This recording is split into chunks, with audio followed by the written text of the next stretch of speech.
Welcome to this week's Canadian Whitetail Scouting segment. Locate, learn, set up, hunt. Brought to you by Muddy Outdoors.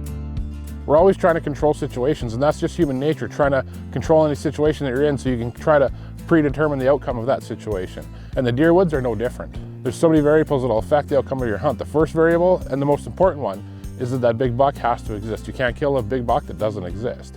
If you have that big buck, the second variable is putting a plan into place, a quality plan. The last variable is a big one, and that's scent control. And we talk about it a lot, but there's a reason. It's because it's one of the biggest factors that's going to determine the outcome of your hunt. It doesn't matter how many big bucks you have on a property. It doesn't matter how good your setup is. If you don't control your scent, if that deer busts you, you're not going to get a shot. And that's why we continually stress the proper use of ozonics in any situation, even when you think you might not need it. Even when you have the perfect setup for the perfect buck, your wind is blowing straight out into a field where the deer don't go, you've got them patterned.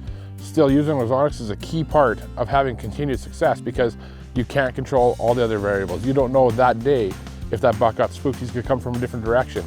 If things are going to change, you can't have control of all those variables, so you can control the things that you can. And your scent is one that ozonics has certainly helped us control that in the recent years. People hear us say it a lot, and sometimes maybe get sick of hearing it, but we continue with that message that not making those little mistakes is what kills big bucks, because it's the absolute truth. Those big bucks are big for a reason, and they don't make those mistakes, so you can't make those mistakes either. So when heading to the woods, one of our prime focuses is scent control.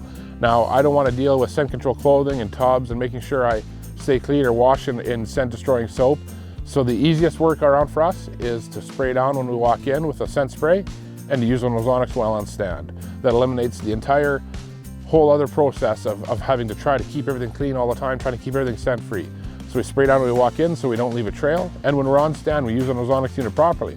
That way, if we've made a little mistake in our setup, if the wind shifts, if we have any kind of issues arise, we at least have control of that situation, and that's going to give us a better chance of landing that buck that we might be after. And that's your Canadian Whitetail Scouting segment for the week. This week's Canadian Whitetail Scouting segment has been brought to you by Muddy Outdoors. Share your own muddy moment.